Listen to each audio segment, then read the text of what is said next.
Aujourd'hui, dans cette vidéo, je vais te présenter 4 ETF qui sont intéressants de posséder dans ton compte. Je les ai sélectionnés aussi bien pour leur point de vue fondamental que technique que je vais t'expliquer dans cette vidéo et pourquoi je les ai choisis personnellement.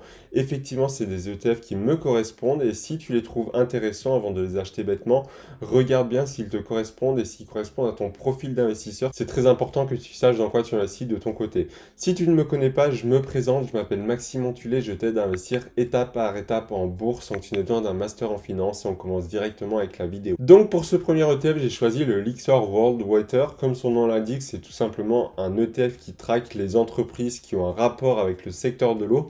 J'aime beaucoup cet ETF car ça permet de mettre l'accent sur tout simplement un besoin primaire de l'homme, hein. Même en temps de crise, on achètera toujours de l'eau et selon moi, même dans 5, 10, 50 ans, l'homme continuera d'acheter de l'eau car tout simplement c'est la base de la survie de son corps et de celui-ci. Donc c'est très intéressant pour moi d'investir dessus car je pense que c'est un secteur quand même qui est assez défensif, qui résiste bien en temps de crise et surtout qui performe sur le long terme. Tu vas voir juste après au niveau de la technique, mais également ce qui permet aussi à un ETF, c'est d'être diversifié. Ce qui est bien là-dessus, c'est qu'on investit dans de nombreuses entreprises du domaine qui sont très influentes et les leaders de leur domaine. Mais en plus de ça, on va être très bien répartis géographiquement, que ça soit au niveau du coup des pays avec comme on investit en France, du coup en Europe, dans l'Amérique du Nord, etc. On va avoir beaucoup de pays touchés, aussi bien en termes de devises, parce qu'on va investir dans des entreprises avec la devise, par exemple, dollar américain, euro, livre également. Mais donc ce qui est bien, c'est qu'on va diversifier vraiment un maximum notre risque en investissant sur cet ETF.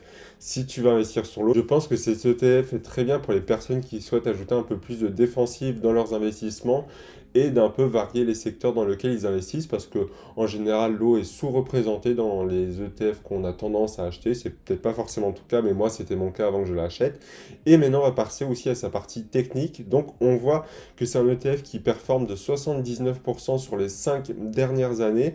On voit également que du coup c'est un ETF distribuant, ce qui veut dire que les dividendes te sont redistribués directement sur ton solde du coup de ton compte titre. On voit que c'est un rendement annuel de 2,55% par an, ce qui est pas mal, je trouve, et qui est tout à fait raisonnable. Par contre, au niveau des frais de cet ETF, malheureusement, c'est un peu la bête noire parce que c'est mon plafond que j'essaye de ne pas dépasser. C'est 0,6% de frais par an. Donc ça reste correct, ça reste quand même assez faible par rapport à d'autres placements qu'on peut voir, mais ça reste des frais quand même assez élevés quand on voit d'autres ETF que je vais te citer par la suite. Mais pour moi, c'est un ETF qui est très intéressant à posséder. Je ne te dis pas forcément de tout miser dessus, mais ça peut compléter certaines lignes, renforcer des positions ou même diversifier un peu plus au niveau des secteurs que tu possèdes actuellement. C'est à toi de voir suivant ta stratégie. On va maintenant passer au deuxième ETF qui est tout simplement le Vanguard Russell 1000 Value. Le but de cet ETF, c'est d'investir dans des entreprises qui sont défensives et surtout essentielles, hein. C'est des entreprises en général qui ont fait leurs preuves dans le temps, qui sont leaders de leur domaine. Je vais aussi te dire les grandes lignes dans lesquelles il est investi, tu vas vite comprendre dans lesquelles je parle. Mais en plus de ça, on voit qu'il y a une très belle diversification au niveau des entreprises ou des secteurs. Par exemple, on voit que les matériels de base représentent 2,5%, on voit que la consommation discréditaire représente 9,70%, on voit également par exemple que la santé va représenter 17%, les finances 20%, etc. On voit vraiment que c'est des secteurs assez défensifs dans l'ensemble, composés d'entreprises comme Berkshire Hathaway, que tu connais certainement via Warren Buffett ou peut-être JP Morgan ou même Johnson Johnson, etc. Donc on voit vraiment des entreprises défensives dans la finance, dans le médical majoritairement, mais également d'autres choses comme dans l'immobilier. Enfin bref, on voit vraiment une large diversification des secteurs et c'est ça qui est bien avec cet ETF, c'est que ça va te permettre de suivre un maximum les entreprises à forte valeur justement. Au point de vue technique, il performe moins bien par contre actuellement que l'eau. Du coup, le TF Water, il est à 51% sur les 5 dernières années, ce qui est quand même relativement faible selon moi. Mais c'est intéressant pour compléter certaines positions. Ensuite, on voit qu'il a des frais par contre maintenant de 0,08%. C'est ridicule à ce moment-là, c'est quasiment rien, ça reste des frais. Mais je pense selon moi que c'est vraiment ridicule pour un ETF, car on voit en général plus ces frais qui tournent entre les 0,2 voire 0,6 comme je t'ai cité avant. Et donc on va voir sur le point de vue technique également que voilà, c'est des entreprises qui sont très solides, qui sont même intéressantes à détenir en dehors d'un ETF. Mais ce qui est bien avec celui-ci, c'est que ça va vraiment représenter toutes les entreprises à grosse valeur. Mais attention à la surpondération, parce que suivant les ETF que je vais te dire, il y a des entreprises qui vont être plusieurs fois. Donc à toi de les ajuster suivant ta stratégie pour éviter de surpondérer un secteur ou une entreprise. On va maintenant passer au troisième ETF qui est tout simplement le Lyxor Healthcare. Donc le but, c'est de suivre le secteur de la santé. Ce que j'aime avec ce secteur-là, c'est qu'il est très défensif, surtout dans toutes les périodes en général. On voit également, par exemple, lors de la dernière crise, que la santé a eu un gros boom. On voit des actions comme Pfizer, etc., qui ont juste explosé. Et surtout, c'est un secteur qui est important et qu'on aura toujours besoin par la suite et qui ne cesse d'évoluer. Mais il faut faire attention avec ça. Comme je te l'ai dit dans l'ETF juste avant, c'est que la santé est très dominante dans celui-ci et dans celui du coup juste avant, donc c'était l'ETF Value. Donc le problème, c'est que tu risques de faire une surpondération comme je te l'avais expliqué, donc fais très attention à ça. Au niveau technique, cet ETF est quand même plus intéressant que les autres avec 91% de rendement sur les 5 ans, des dividendes capitalisants, ce qui veut dire qu'ils sont directement réinvestis dans tes investissements, tu ne vas pas les toucher sur ton sol. Moi, je préfère ce type d'ETF en manière générale parce que ça m'évite de devoir commencer à réinvestir ce que j'ai touché. Là, le fonds le fait automatiquement pour moi et c'est beaucoup plus simple à faire et au moins ça te prend encore moins de temps et tu gagnes beaucoup plus en passivité. En termes de frais, il est très raisonnable également, il est à 0,3% par an. Et en termes de répartition, on voit des grandes entreprises comme Johnson & Johnson qui existent depuis des centaines d'années. Je crois que ça a été créé à la fin des années 1880. Et en plus de ça, on voit qu'elle verse des dividendes depuis un très très bon moment et c'est une très belle entreprise que j'aime posséder également. On voit aussi des actions comme Pfizer, AbbVie, etc. On voit vraiment voilà, des gros leaders du marché et ça c'est très rassurant, mais surtout une grosse diversification au sein de ces entreprises et c'est ce que j'aime. Ça te permettra de compléter tes secteurs, surtout si tu n'investis pas beaucoup dans la santé qui est selon moi un très bon secteur et surtout un secteur d'avenir, parce qu'on voit beaucoup de développement et de recherche qui se font dans ce domaine, donc ça va cesser d'évoluer. Mais voilà, ce qui est bien, c'est surtout de compléter ton portefeuille s'il te manque un peu de santé, etc. Mais toujours fais attention à la surpondération. Et on va finir cette vidéo avec le quatrième ETF que j'aime particulièrement, qui est un iShare.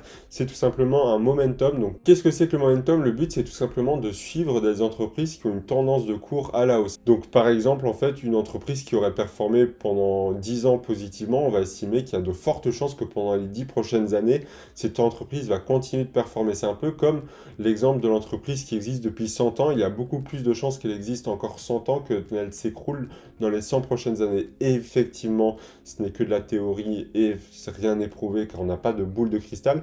Mais le but, c'est vraiment d'investir avec cet ETF dans des entreprises qui font leurs preuves, qui ont une tendance haussière et c'est pourquoi on arrive parfois même à surpondérer le SP500 grâce à celui-ci. Évidemment, on ne sait pas ce que ça va donner dans le futur, mais en tout cas, c'est très bien pour ça. Ça offre également une grande diversité. Donc, encore attention une fois aux personnes qui feraient de la surpondération à cause de celui-ci. Analysez bien, surtout qu'en 10 ans, les répartitions, vous allez voir que ça ne va pas être forcément le même secteur que les 3 autres ETF que je vous ai cités, mais on va voir qu'on va pouvoir investir dans les plus grosses entreprises au monde grâce à celui-ci, tout en ayant une forte diversité. Tout en profitant de la tendance haussière de ces actions qui ont été prouvées par le passé et qui doivent être prouvées maintenant dans le futur, mais en tout cas, on va voir qu'au plan technique, c'est bien parti, car sur les 5 dernières années, on voit que c'est l'ETF avec le plus gros rendement, tout simplement 138% sur les 5 dernières années, ce qui est énorme, ce qui est plus du double de certains ETF que je t'ai cités juste avant. On voit également que c'est des dividendes capitalisants. Donc comme je te l'ai cité juste avant, ils sont directement réinvestis dans tes ETF, ce que je préfère pour la passivité. Et enfin, on va voir que c'est des frais de 0,3%, donc encore une fois, qui est très correct. Et maintenant, on va passer directement au niveau de la répartition pour que tu connaisses un peu mieux de quoi est constitué cet ETF. Donc, on va voir que déjà, dans les grandes lignes, on va avoir du Apple, du Microsoft, du Tesla, du Nvidia, du Alphabet, donc tout ce qui est Google, etc., du Bank of America, JP Morgan. Donc, tu vois que JP Morgan, par contre, revenait dans les values, si je ne dis pas de bêtises. Donc, il faut encore une fois faire attention aux entreprises, aux ETF que tu possèdes actuellement et voir si tu ne risques pas de surpondérer un secteur ou une action, parce que tu vas t'exposer du coup forcément à plus de risques, que ça soit un crash du secteur. Donc si imaginons tu surpondères la technologie, si la technologie est à mal, et bien malheureusement tu vas avoir une plus grosse perte sur ton portefeuille, ou si tu surpondères une action, et bien malheureusement si elle perd de sa valeur totalement, tu vas perdre énormément à cause de ceci. Donc fais très attention à la surpondération, mais on voit également surtout que c'est une ETF qui est basée surtout au niveau de la technologie, car c'est ce qui performe le mieux actuellement. On va pas se mentir, on voit que le Nasdaq explose depuis les 10 dernières années et au moins on va pouvoir investir là-dessus et ça va changer un peu des entreprises qu'on a vues par le passé. mais au moins ça va te permettre vraiment de bien combiner et surtout d'avoir un ETF qui va suivre les entreprises avec les tendances haussières et ça c'est très bien quand tu souhaites investir sur le long terme notamment. Voilà, j'espère que ces 4 ETF t'auront plu. N'hésite pas à me dire en commentaire si toi de ton côté tu possèdes un de ces 4 ETF ou alors quel ETF tu possèdes toi personnellement. Et on se dit à la prochaine vidéo, c'était Maxime.